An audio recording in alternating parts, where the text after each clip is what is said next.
Hello and welcome to this edition of the Northland News. I'm Keith Taylor. The Northland News is a bi-weekly news program produced by broadcasting students at Park University. This week on the Northland News, we take a look at Valentine's Day events, the new art exhibit, and sports. But first, one of Park University's classes had a special guest last week. On Tuesday, Kenyan journalist and Kansas City Star writer Peter McCory visited the Peace Journalism class of Professor Steve Youngblood. McCory discussed the power and role of media in both conflict and peacekeeping situations. The goal of peace journalism is to make journalists and broadcasters aware of how news coverage can impact the peace process, and to teach them how to approach news stories in a way that makes peace possible. Tempering your writing with peace in your mind. Valentine's Day events have been going on all week here at Park. On Monday, Sigma Tau Delta set up a table in Thompson's cafeteria, where students wrote and signed cards for children being treated at Children's Mercy Hospital. Friday, the Campus Activity Board is hosting Valentine's Day karaoke, also in the cafeteria. And students will be able to serenade the lunch crowd with performances of their favorite love songs from 11:30 to 1:30. Also getting in on the Valentine's Day act is Park's theater department. Here's more on the story. Were you the one that sent me a Valentine saying, "Will you be my Valentine"? Yes, I sent it. Then I will be, unless I have to kiss you. Sunday is Valentine's Day, and Park's theater department is taking advantage of the occasion with the play Love Letters. Love Letters is about two people who start writing letters in childhood, and they continue writing letters off and on for the rest of their lives. But this production's about more than just romance. All proceeds will go to Edward Laredo, a local 14-year-old who's in need of a heart transplant, an operation that comes with a $500,000 price tag. And so we're not anticipating raising $500,000, but anything we can do to help.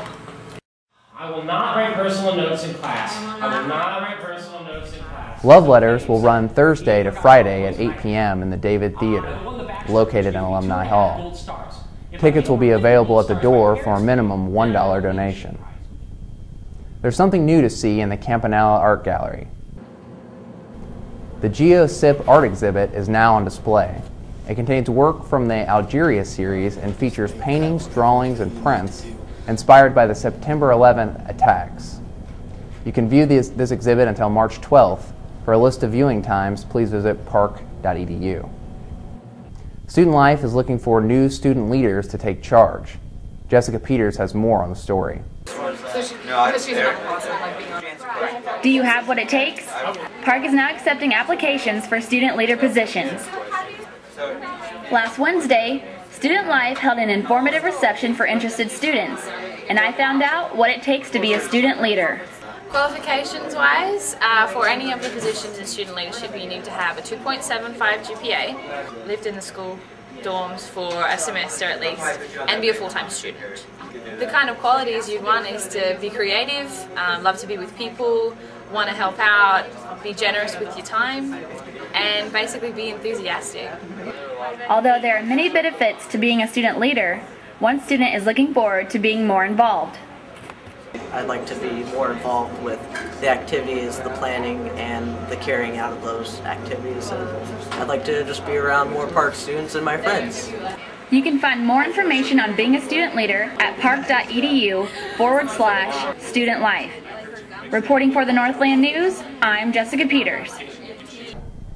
Student Life has several leadership opportunities available, and there will be another information reception tomorrow in the Thompson Commons at 12 o'clock. All applications are due by March 3rd. In sports, the men's basketball team continues its winning ways, defeating Columbia College 72-44 last Saturday. The Pirates have won 16 of their last 19, recovering from a rocky 0-4 start to the season.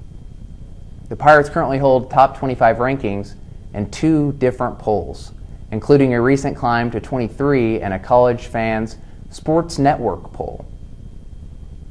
Saturday, the men host Central Bible in Brecken Sports Center at 1 p.m. Things aren't going as well for the Lady Pirates. who lost 73-65 Tuesday night in a hard-fought game against number 8 ranked College of the Ozarks. The Lady Pirates currently stand at 3-21 on the season. 2 items before we go. First, Model UN is hosting a fundraiser you'll need a big appetite for. This Saturday from 8 to 10 a.m., $5 will buy you all-you-can-eat pancakes at the Applebee's on Berry Road. The funds will help Park's Model UN team make its annual trip to New York. Finally, I'd like to remind you that Monday is President's Day, so there'll be no classes and all campus offices will be closed. For the Northland News, I'm Keith Taylor. Have a safe holiday weekend and a happy Valentine's Day.